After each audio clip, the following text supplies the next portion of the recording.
നാനാ പരീക്ഷകൾ വേദനകൾ നന്നായിരിക്കുന്നുണ്ടായിടിലും, നാനാ പരീക്ഷകൾ വേദനകൾ നന്നായിരിക്കുന്നുണ്ടായിടിലും, നാഥനെയുള്ളത്തിൽ ധ്യാനിച്ചു എൻ്റെ ക്ഷീണം മറന്നങ്ങു പോകുന്നു ഞാൻ.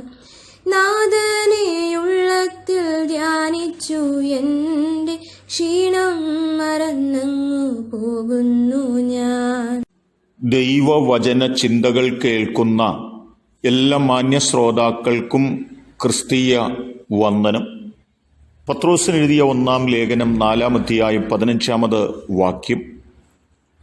ആ വചനം ഇങ്ങനെ വായിക്കുന്നു: നിങ്ങളിൽ ആരും കുലപാതകനോ കള്ളനോ ദുഷ്പ്രവർത്തിക്കാരനോ ആയിട്ടല്ല കഷ്ടം സഹിക്കേണ്ടത്, പരകാര്യത്തിൽ ഇടപെടുന്നവനായിട്ടുമല്ല എന്നുള്ള അനുഗ്രഹീത വചനത്തിനായി ദൈവത്തിന് സ്തോത്രം ചെയ്യുകയാണ്. പത്രോസ് അപ്പോസ്തലൻ ഓർമ്മപ്പെടുത്തുന്നത്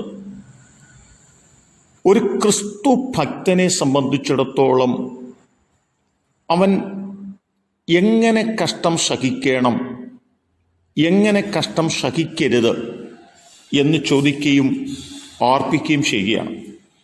പത്രോസ് എഴുതിയ 1-ാം ലേഖനം 3-ാം അധ്യായം 17-ാമത് വാക്യത്തിൽ പറയുന്നുണ്ട്: നിങ്ങൾ കഷ്ടം സഹിക്കണം എന്ന് ദൈവഹിതമെങ്കിൽ തിന്മ പ്രവർത്തിച്ചിട്ടല്ല, നന്മ ചെയ്തിട്ട് സഹിക്കുന്നത് ഏറ്റവും നന്നത്.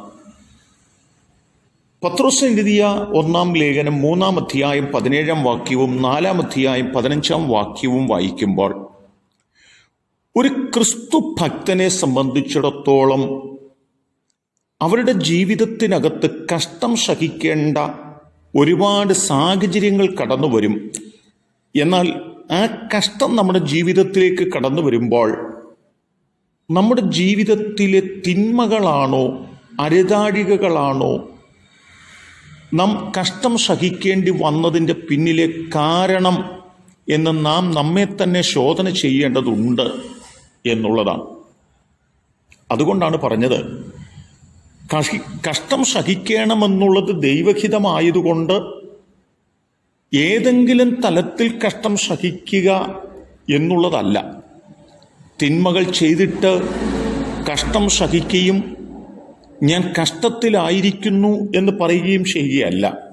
നന്മ ചെയ്തിട്ട് കഷ്ടം സഹിക്കുന്നു എങ്കിൽ മാത്രമേ അത് ദൈവസന്നിധിയിൽ നന്മയുള്ളതായി തീരുകയുള്ളൂ എന്നാണ്.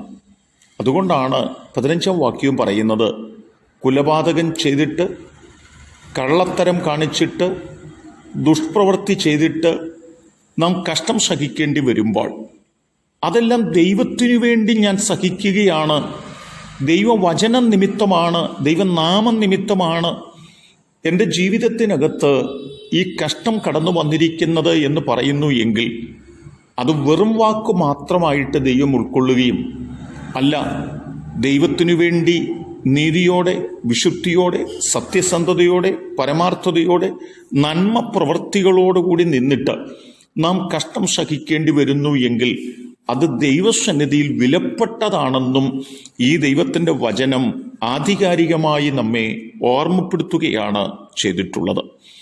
ആകയാൽ എന്നെ കേൾക്കുന്ന പ്രിയപ്പെട്ടവരെ, നാം നമ്മുടെ പ്രവൃത്തികൾ ഓരോ ദിവസങ്ങളും ശ്രദ്ധിപ്പാനായിട്ട് തിന്മ പ്രവർത്തിച്ച് നാം ദുഃഖവും ദുരിതവും കഷ്ടവും അനുഭവിക്കുന്നവരായി തീരുകയല്ല.